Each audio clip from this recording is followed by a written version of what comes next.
আমরা নির্বাচন নিয়ে আমাদের বক্তব্য আমরা আগেও বলেছি, এখনো বলছি।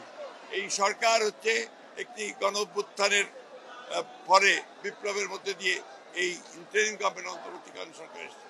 তাদের প্রধান কাজ হচ্ছে নির্বাচন করে জনগণের হাতে, প্রতিনিধির হাতে ক্ষমতা তুলে দেওয়া।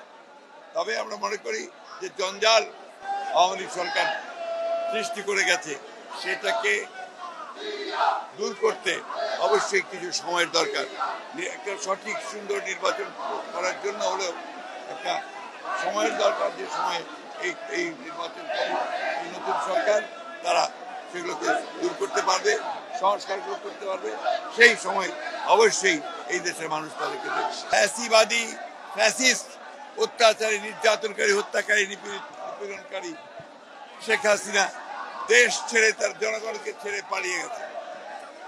দুর্ভাগ্য আমাদের যে আজকে পার্শ্ববর্তী দেশ ভারত তাকে আশ্রয় দিয়েছে। সেখান থেকে তিনি আবার এই বাংলাদেশের বিপ্লবকে, সংগঠিত যে বিপ্লব, সেটাকে নস্যাৎ করবার জন্য বিভিন্ন রকম চক্রান্ত শুরু করেছে। এই দেশের মানুষ শেখ হাসিনার যে অপরাধ, এই অপরাধকে খাটো করে দেখে না। তারা মনে করে যে এই গত 15 বছর ধরে শেখ হাসিনার এই ফ্যাসিবাদী শাসন বাংলাদেশের স্বাধীনতাকে দুর্বল করে দিয়েছে, তার অগ্রগতি যাত্রাকে ব্যাহত করেছে। আপনারা দেখছেন যে তার শাসনামলে এই জাতিকে সে 18 লাখ কোটি টাকা ঋণে আবদ্ধ করে গেছে। পাচার হয়ে গেছে প্রায় $100 বিলিয়ন। সেই জাতিকে দুঃশাসন, সমস্ত কিছু ইনস্টিটিউশন, প্রতিষ্ঠানগুলোকে ভেঙে দিয়েছে।